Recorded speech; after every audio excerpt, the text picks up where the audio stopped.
네, 오늘부터 혈액계 질환에 대해서 공부하도록 하겠습니다. 네, 혈액의 구조와 생리 기능에 대해서 보도록 하겠습니다. 혈액은 무엇인지 보도록 하겠습니다. 혈액은 complex fluid in which a variety of RBC, WBC, platelets are suspended in plasma라고 합니다. 혈장 안에요. 그 여러 가지 RBC, WBC, 플레이트렛과 같은 백혈구, 적혈구, 혈소판 같은 이제 다양한 혈구들을 가지고 있는 그런 복잡한 액체를 우리가 혈액이라고 합니다. 혈액은요, 전체 체중의 한 8% 정도 차지하는 걸로 알려져 있고, 여성의 경우 남성보다 약간 1리터 정도 이렇게 적게 4 내지 5리터 정도 구성하고 있는 걸로 알려져 있죠. 혈액량은 사람의 나이나 바디 컴포지션, 체액의 분포에 따라서 다르고 일반적으로 pH는 7.35에서 7.45 정도로 구성되어져 있습니다. 혈액은 우리가 blood라고 하는 것은 blood는 혈장과 55%의 혈장과 45%의 혈구로 구성되어져 있죠. 혈장이 조금 더 많은 구성을 가지고 있습니다. 혈액이 하는 일은 무엇인가요? transportation, 운동인가요? 이송이죠, 이송. 그래서 산소를 운반하고 영양소와 호르몬, 노폐물과 같은 것들을 이송하는, transportation 하는 기능을 하고요.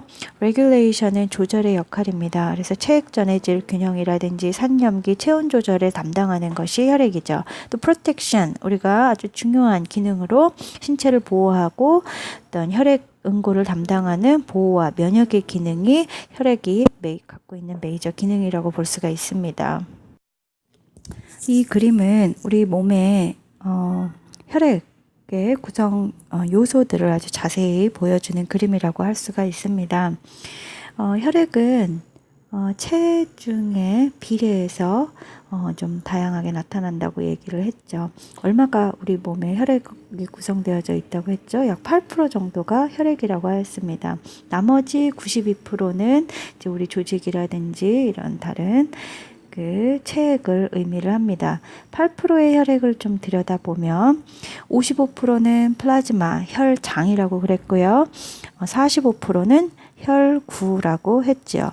55%의 혈장을 보면 혈장의 91%는 뭐예요? 혈액이 담당을 하고 있지요. 그리고 7% 정도는 중요한 단백질로 구성되어져 있습니다. 이 단백질이 혈장에 존재한다 그래서 우리가 혈장 단백질이라고 부르죠. 혈장 단백질에는 알부민, 글로불린, 피브리노겐 이런 것들이 포함되어져 있고요. 수분과 프로틴, 단백질 이외에도 다른 이제 물질들이 있습니다. 아연이라든지 뉴트리언트, 어떤 노폐물, 어떤 가스, O2, CO2 같은 것들, 그 외 기타 조절 물질들이 있다고 볼 수 있습니다. 혈구에는요, 플레이트릿, 혈소판과 RBC, WBC, 백혈구, 적혈구를 포함을 하죠. 그래서 플레이트리트는 약 25만에서 40만 정도 구성이 되어져 있고 WBC는 5천에서 9천, RBC는 4.2에서 6.2 밀리온으로 구성되어져 있습니다. 이 중에서 WBC를 보시면 또 혈구는 어떻게 되어 있나요?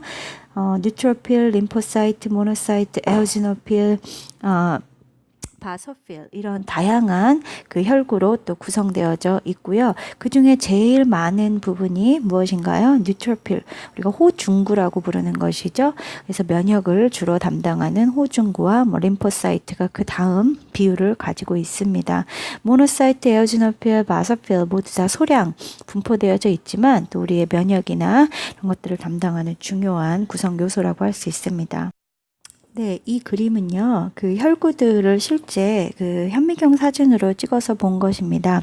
혈액 안에 있는 혈구의 모양을 좀 보세요. RBC 어떻게 생겼죠? 동그란 도넛 모양으로 생겨서 안에 이렇게 움푹한 홈이 파여져 있습니다. RBC의 이런 모양은 좁은 혈관도 쉽게 잘 통과할 수 있는 그런 특징을 가지고 있고요. WBC는 말 그대로 어때요? 색깔이 하얗죠. 그래서 white blood cell이라고 부르고 좀 크게, 이제 크기는 좀 큰 편입니다. 플레이트리트를 혈구를 보시면은 혈소판을 보시면 어때요? 굉장히 작죠. 작은 크기의 플레이트릿이 우리 몸에 혈액 안에 들어 있어서 어딘가 이제 작은 부분에 조그만 부분에 손상이나 상처가 있을 때 플레이트릿은 바로 그것에 캡처되어서 손상된 부분을 재생하고 이제 메꾸는 역할을 한다고 볼 수 있습니다. 네, 혈액이 어떻게 만들어지는지 보도록 합시다. 혈액이 만들어지는 것을 조혈이라고 얘기하고요. 조혈 과정을 또 에리트로포이에시스라고 표현을 하기도 합니다. 혈액세포가 형성되는 과정을 의미를 합니다. 조혈을 담당하는 기관은 어떤 기관일까요? 혈액을 혹은 혈구를 만들어내는 기관. 네, 우리가 일반적으로 본메로, 골수가 주된 핵심 조혈기관이라고 볼 수가 있겠죠. 혈구는 어떻게 발달하는가?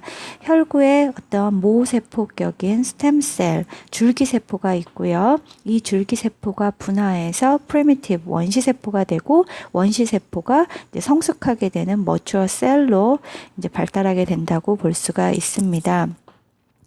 혈액은요, 늘 일정량 우리 몸에서 계속적으로 만들어지고 성장하고 또 소멸되고 이런 과정이 늘 반복되어서 진행이 되는데요. 조혈, 혈액을 만드는 과정은 에리트로포이에틴이라고 하는 물질이 골수를 자극하면서 시작이 된다고 볼 수가 있습니다. 에리트로포이에틴은 어디에서 분비가 되나요? 그렇죠. 키드니에서 에리트로포이에틴이 만들어지고요. 이 키드니는 어디에? 본메로우, 골수에 가서 골수를 자극을 합니다. 그럼 골수에서 혈액을 더 만들어야 되겠구나 라고 생각을 해서 우리가 혈구를 더 만들어서 혈중으로 방출을 한다고 볼 수 있겠죠. 에리트로포이에틴에 의해서 골수가 자극이 된다고 해서 또 바로 혈액이 만들어지는 건 아니고요. 조혈에 필요한 여러 가지 필수 영양소가 다 준비되어져 있어야 합니다. 단백질, 철분, 엽산, 비타민 B12, B2, B6와 같은 물질들이 조혈에 필요한 필수 영양소이고요. 이런 물질의 결핍이 오면 또 영양 결핍이 오면 제대로 조혈이 되지 않는다고 볼 수가 있습니다. 혈구의 구성과 기능을 살펴보겠습니다. 첫 번째 적혈구 보도록 할게요. RBC라고 하죠. Red Blood Cell이라고 합니다. 주로 RBC가 하는 것은 뭐예요? 가스, O2나 이제 CO2, 특히 O2를 이동을 하죠. 또 산염기 균형을 유지하는데 아주 중요한 역할을 담당한다고 볼 수 있습니다. 아까 앞에서 그림에서 잠깐 봤던 것처럼 오목한 모양을 가지고 있고요. 굉장히 얇은 세포막을 가지고 있습니다. RBC에는 헤모글로빈이 붙어져 있어요. 헤모글로빈은 햄이라고 하는 것과 글로빈이 결합된 형태를 우리가 헤모글로빈이라고 하는데 또 이 헤모글로빈이 산소와 결합되어져 있으면 우리가 옥시 헤모글로빈, 산소가 떨어져 나가 있으면 디옥시 헤모글로빈이라고 부릅니다. 에리트로포이에시스 는 아까 조혈 과정이라고 얘기했죠. 주로 우리가 적혈구가 만들어지는 과정을 얘기를 하는데 미숙한 적혈구가 순환 혈액 내로 방출이 됩니다. 아까 앞에서 얘기했던 에리트로포이에틴이 이제 골수를 자극하게 되면 골수는 미숙한 적혈구, 우리가 레티큘러사이트라고 하는데 레티큘러사이트를 순환 혈액 내로 방출을 시킵니다. 그러면 그 미숙형 적혈구는 48시간 이내에 혈관 안에서 성숙, 머추얼 하게 됩니다. 이 망상적혈구 혹은 미숙적혈구, 레티큘러사이트라고 하는 것은 골수가 적혈구를 얼마나 잘 만들어내고 있는지에 대한 그런 지표를 보여주고 있고요. 망상적혈구가 어떤 혈액 안에 몇 %가 있는지를 가지고 정상과 비정상을 구분할 수도 있습니다. 또 이제 혈액을 만드는 것은 우리가 에리트로포이에틴이라고 했다면 또 세포가 자기 기능을 다 하고 나면 단핵세포, 대식세포에 의해서 적혈구가 파괴가 됩니다. 이 과정을 우리가 헤몰라이시스, 용혈이다 라고 얘기를 하죠. 주로 용혈은 골수, 간, 비장에서 이루어지고요. 용혈이 증가하면 그 대사 산물로 빌리루빈이 증가하고요. 정상적으로 RBC가 우리 몸에서 생존하는 기간은 120일로 알려져 있습니다. 네, 이 그림은 에리트로포이에시스 조혈 과정에 대해서 나타내는 그림인데요. 첫 번째, kidney sense hypoxia and increase endogenous erythropoietin production이라고 했죠. 신장이 저산소증 혹은 빈혈, 산소가 부족한 상태 우리가 아네미아, 빈혈, 저산소증이라고 얘기를 하는데 그것을 감지해서 엔도지니어스 에리트로포이에틴을 많이 만들어냅니다. 그러면 이 에리트로포이에틴이 어디를 자극해요? 골수를 자극을 하죠. 특히 골수에서도 프로지네이터라고 하는 세포가 있는데 그 세포를 에리트로포이에틴이 자극을 합니다. 그러면 새로운 RBC가 만들어지게 되는 거죠.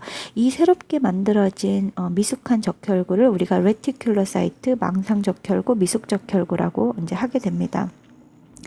키드니 sense increased tissue oxygenation. 그래서 RBC가 증가를 하면 키드니에서는 다시 조직의 산소화가 잘 되고 있구나 라는 것을 감지를 하고요. 다시 에리트로포이에틴을 감소시킨다 이렇게 보실 수 있죠. 이 과정은 항상성 유지의 기전에 의해서 이루어진다고 볼 수 있습니다. 네, 이 그림은 이제 RBC를 보여주는 그림이에요. red cell, RBC가 혈관 안에 있는 것을 그림으로 볼 수 있죠. 이 RBC는요, several hundred hemoglobin molecules which transport oxygen이라고 했어요. 우리가 일반적으로 RBC가 산소를 운반한다고 알려져 있지만 사실 RBC에 있는 헤모글로빈 분자가 실질적으로는 산소를 운반하는 거라고 볼 수가 있죠. RBC에 있는 헤모글로빈 분자를 좀 확대해서 보도록 할게요. 헤모글로빈은요, 햄과 글로빈 분자로 나누어서 설명할 수가 있고요. 이 분자 모형 전체를 우리가 글로빈이라고 할 수가 있고 그 중에서 요 작은 넓적한 것을 햄이라고 할 수가 있습니다. 이 햄 조직이 뭐와 결합을 하느냐? O2, 산소와 결합을 합니다. 그래서 이 햄과 O2가 결합되어 있는 상태를 결합을 하면 우리가 oxygenated 혹은 옥시 헤모글로빈이라고 얘기를 합니다. 옥시 헤모글로빈이라고 할 수 있죠. 햄과 옥투가 떨어져 나가면은 디옥시 헤모글로빈이라고 할 수가 있습니다. 에리트로포이에틴이 본메로우를 골수를 자극하게 되면 이 골수에서 RBC를 만들어서 블러드셀을 만들어서 이제 캐필러리로 모세혈관으로 방출을 하게 됩니다. 이렇게 만들어진 그 미숙한 적혈구를 우리가 레티큘러사이트 혹은 망상적혈구다라고 얘기를 합니다. 네, 백혈구 WBC는 과립구와 무과립구로 나누어서 설명할 수가 있습니다. 과립이 있다 그래서 과립구라고 하고 그래뉼러사이트라고 부릅니다. 그래뉼러사이트는 크게 또 세 가지로 분류할 수가 있는데요. 첫 번째 호중구가 있습니다. 호중구는 우리가 앞에서 봤던 뉴트로필, 그죠? 뉴트로필이라고 부르고요. 전체 백혈구의 약 50 내지 70%를 해당합니다. 주로 하는 일은 식균 작용을 하고요. 급성 염증 반응을 담당한다고 보고요. 우리가 호염구는요. 바소필이라고 합니다. 베이스가 염기라는 뜻이죠. 그래서 염기성이라는 뜻으로 기억을 하면 좋을 것 같고요. 호염구는 약 2% 이하입니다. 호상구는 우리가 에오지노필이라고 하는 것이고요. 호상구는 주로 과민 반응, 센시티비티를 담당한다고 볼 수가 있죠. 그리고 또 과립구가 주로 하는 작용은 이제 식균 작용, 파고사이트가 주로 이제 대표적인 기능이라고 볼 수 있습니다. 무과립구는요. 네, 림프구와 단핵구로 구성되어져 있고요. 림프구는 T셀, B셀, 내추럴 킬러셀 이런 세포들이 포함이 되고 또 면역 반응이나 역시 어떤 이런 식균 작용 혹은 염증을 담당하는 그런 일에 광범위하게 관여한다고 볼 수 있습니다. 단핵구는 우리가 모노사이트라고 하고 약 4 내지 8% 정도 해당이 됩니다. 단핵고 모노사이트 역시 굉장히 강한 식균 작용을 담당을 하고 있고요. 세포가 단핵고는 커요. 그래서 우리가 이 세포를 또 마크로파지 대식 세포다라고 얘기를 합니다. 혈소판 플레이틀릿 트롬보사이트를 보도록 할게요.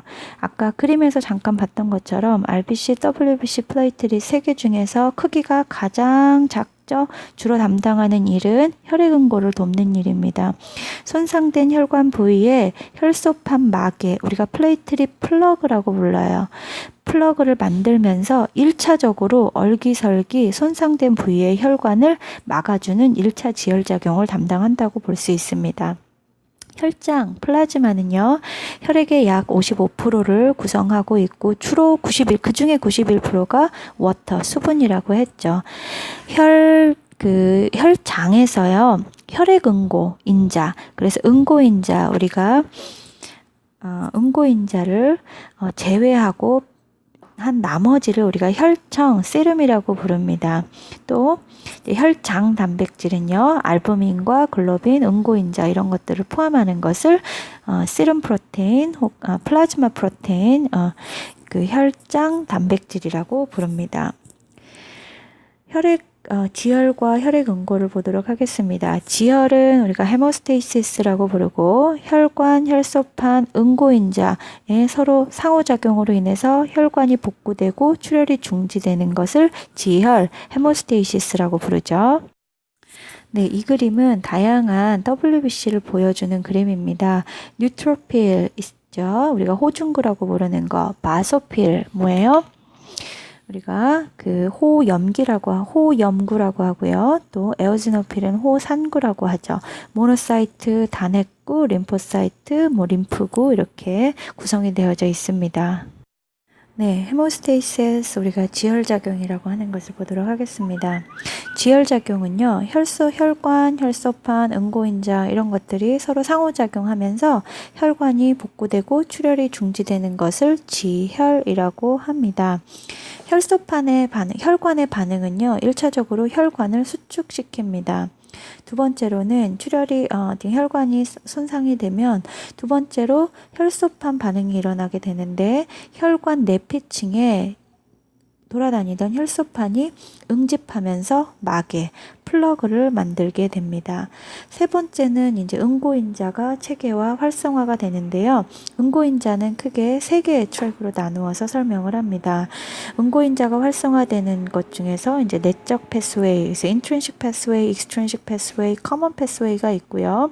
intrinsic pathway와 extrinsic pathway가 만나서 common pathway를 가서 이제 마지막에 섬유소 그물망을 생성하면서 지혈이 완성된다고 볼 수가 있습니다. 인트린식 패스웨이는 내피세포층이 콜라겐에 접촉하면서 시작이 되고요. 익스트린식 패스웨이는 조직의 트롬보플라스틴이 방출되기 시작하면서 혈관 내로 방출되기 시작하면서 시작된다고 볼 수 있습니다. 네, 골수는 우리가 헤마토포이시스 조혈작용이 이루어지는 곳입니다. 본메로 골수를 적골수, 환골수로 나누어서 설명을 하기도 하고 이 적골수는 실질적인 혈골을 만드는 곳이고요. 주로 납작하고 불규칙한 뼈로 구성되어져 있습니다. 스템셀은 우리가 줄기세포라고 부르는 것이지요. 줄기세포는 골수에 있는 미분화된 세포라고 합니다. 미분화됐다라고 하는 거는 분화되기 전이라는 뜻이죠. 모든 세포가 태어날 때부터 RBC로 WBC로 나누어져서 태어나는 것이 아니고요. 처음에는 하나의 스템셀, 줄기세포의 형태로 미분화된 형태로 태어났다가 이 세포가 나중에 성장하면서 분화의 과정을 통해서 RBC가 되고 WBC가 되고 플레이트리트가 된다고 이렇게 이해하시면 되겠습니다. 비장은 스플린이죠. 우리가 조혈 조직으로요. 혈구를 만들고 파괴하는 기능을 합니다. 대표적으로는 조혈, 여과, 필터링, 면역, 저장, 혈구를 저장하는 그런 기능을 담당하는 곳이죠. 간을 보시면 리버는요. 주로 여과, 지혈, 필수 응고인자를 담당을 합니다. 조혈, 우리가 그 간에서 하는 주된 이제 여러 가지 기능 중에 하나를 보시면 혈장 단백과 응고인자를 합성하고요. 또 혈색소를 철분과 포르피린으로 분해를 합니다. 그래서 만들어진 포르피린이 빌리루빈으로 전환이 되고 또 빌리루빈 담즙으로 전환해서 십이지장에서 이제 지방의 소화를 돕는 그런 과정을 거친다고 볼 수 있고요. 또 철분을 페리틴 형태로 저장하는 것이 간에서 이루어지는 일입니다. 네, 우리 그 혈액계의 건강사정 내용을 좀 보도록 하겠습니다. 일반적으로 환자에게 확인해야 되는 칩 컴플레인 주 호소들은 어떤 것들이 있냐? 환자가 열이 나거나 오한이 있거나 피로감, 체중 감소 이런 것들이 있을 수가 있죠. 특히 열이나 오한은요. 염증이나 감염을 의미한다고 볼 수가 있고요. 특히 면역 저하가 있을 때 열과 오한이 난다고 볼 수가 있습니다. 신체 검진에서 보아야 되는 내용들 몇 가지 살펴보면 피부 사정, 스킨 어세스먼트를 할 때는요. 스킨은 얼굴에서 이제 구강, 점막 이렇게 보고 그리고 나서 아래쪽으로 이동하면서 스킨을 어세스먼트를 해야 됩니다. 적혈구 장애가 있을 경우에 RBC의 문제가 있을 때에는 어떤 창백하거나 빈혈의 문제가 생길 수 있고요. 청색증이나 어떤 혈구 과다증 우리가 에리트로사이토시스라고 뒤에 가서 배울 건데 이런 혈구 과다증은 얼굴, 코, 손가락, 발가락이 자주색으로 변하는 양상을 보입니다. 또 만성 빈혈인 경우에는 고상지두 우리가 클러빙 핑거라고 하죠. 손가락 끝이 뭉툭해지고 하는 이런 클러빙 핑거의 형태가 나타난다고 볼 수 있죠. WBC 장애가 있을 때는 어떤 감염성 피부 병소가 보이고요. 또 악성 그 병변이 있다고 보시면 되겠습니다. 출혈 장애가 있는 경우에는 점상 출혈이나 거미상 모반, 반상 출혈 이런 멍의 형태로 출혈을 확인할 수가 있죠. 특히 출혈 장애는 플레이트리트의 장애가 있을 때 이런 관련된 증상들이 있을 수 있습니다. 네, 림프절은 크게 표재성 림프절과 이제 그 심부 깊은 림프절로 나누어서 설명을 할 수가 있고요. 표재성 림프절은 촉진이 가능합니다. 정상인 경우에는 작고 움직이며 단단하고 압통이 없는 상태이고요. 비정상은요. 압통이 있고 누르면 아프다는 뜻이죠. 부드럽기도 하고 단단하기도 합니다. 고정이 되어져 있고요. 좀 커져 있는 상태라고 볼 수가 있죠. 깊은 방사절은 촉진보다는 방사선 검사를 통해서 확인할 수가 있습니다.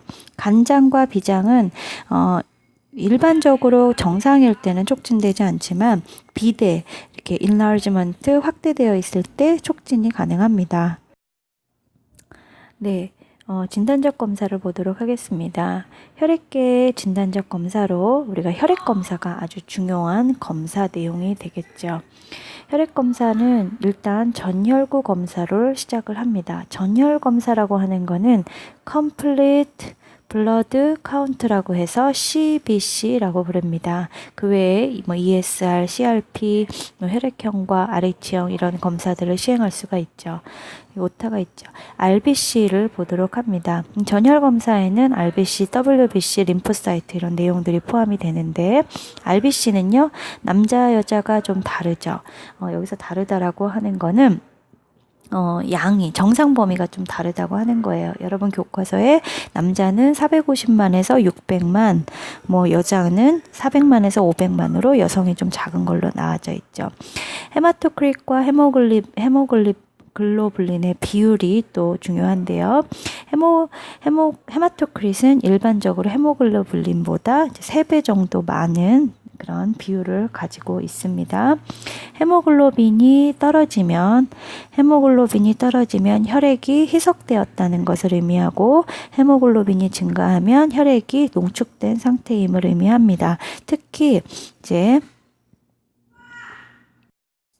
적혈구 지수라고 하는 것은 적혈구의 상대적 크기를 의미하는 것으로서 적혈구와 혈색소의 수준을 좀 비교하면서 빈혈이 어떤 종류의 빈혈인지를 진단하는 방법입니다. RBC가 얼마나 포화되었는지 정도를 또 확인할 수가 있고요. 적혈구의 모양이 어떤 모양인지도 확인할 수가 있습니다. WBC는 우리가 백혈구 수, WBC 카운트로 확인을 합니다. 정상 범위는 5,000에서 9,000 정도가 정상 범위라고 할 수 있죠. 백혈구 감별이라고 하는데요. 우리가 디프 검사라고 하죠. 디프 검사를 통해서 우리가 이런 백혈구의 이제 세포를 확인할 수가 있습니다. 앞에서 얘기했던 것처럼 뉴트로필은 한 50에서 70%, 에오지노필은 2 내지 4%, 바소필은 0에서 2% 정도의 구성을 갖고 있는 것이 노말이라고 할 수가 있고요. 림포사이트의 변화도 확인을 해야 되겠죠. 림포사이트는 20에서 40% 정도의 구성을 가지고 있고 모노사이트는 4 내지 8% 구성되어져 있습니다. 우리가 Absolute Lymphocyte Count를 ALC라고 부르고요. Absolute Neutrophil Count를 ANC라고 부릅니다. 특히 ANC는 암 환자, 항암 치료를 받고 있는 암 환자의 어떤 면역 상태를 반영하는 아주 중요한 검사라고 볼 수가 있습니다. 이 ANC에 대해서는 뒤에 가서 또 자세하게 설명할 기회가 있을 겁니다. 네, 혈소판이 감소되어져 있는 것을 트롬보사이토피니아라고 부르고요. 혈소판이 증가되어져 있는 것을 트롬보사이토시스라고 부르죠. 적혈구 침강소토는 ESR이라고 부르죠. 그래서 에리스로사이트 세그멘테이션 레이스라고 부릅니다. 혈액형과 RH형도 파악을 해야 돼요. 그래서 ABO 타입인지 어떤 타입인지 ABO 부적합으로 어떤 부적합 상태에 이르게 되면 용혈, 헤몰라이시스, 용혈 반응이 일어나서 혈구가 다 파괴되는 그런 응급 상황이 발생할 수가 있습니다. RH는 우리가 제3의 항원이라고 하고요. 쿰 테스트 이런 것을 통해서 확인할 수가 있습니다. 철분이 대사하는 과정에서 여러 가지 모양으로 확인될 수가 있는데 TIBC, 우리가 Total Iron Binding Capacity, Serum Ferritin, Transferrin 이런 것들을 통해서 철분 대사를 확인할 수 있고요. 방사선 검사로는 아래와 같은 검사가 있습니다. 우리가 생검을 바이옵시라고 부르죠. 바이옵시를 어디에서 우리가 조직의 생검을 하느냐? 골수에서도 조직 생검을 하기도 하고요. 림프절에도 조직 생검을 하기도 합니다. 또 분자 세포 유전학과 유전자 분석을 통해서 질병을 확인할 수도 있습니다. 네, 이 그림은 그 본메로 바이옵시 하는 모습이라고 볼 수가 있습니다. 본메로 바이옵시가 가장 많이 이루어지는 부위 중에 하나가 이 일리아 크레스트 부분입니다. 이 부분에다가 그 바늘을 꽂아서 이렇게 본메로에서 조직을 채취합니다. 본메로 바이옵시 혹은 본메로 아스피레이션이라고 하기도 하는데요. 골수 검사죠. 골수 검사를 하기 전에 검사의 목적을 설명하고 검사 승낙서를 받아야 합니다. 굉장히 통증이 심하고 환자가 불안해할 수 있기 때문에 필요할 경우에 우리가 세데이션을 좀 시키고 시작할 수도 있고요. 뼈에 삽입하기 전에 일단 국소 마취를 합니다. 그래서 리도케인으로 먼저 채취 부위에 국소 마취를 하고 스타일렛이 있는 바늘을 삽입을 해서 바늘을 골수로 삽입을 합니다. 약 1 내지 2ml의 골수를 천자를 하고요. 천자 후에는 압박지혈을 통해서 블리딩을 예방해야 합니다. 네, 이 그림은 본메로 바이옵시에 사용되는 바늘의 크기라고 할 수가 있어요. 그래서 굉장히 굵은 바늘입니다. 네, 오늘은 여기까지 하도록 하겠습니다.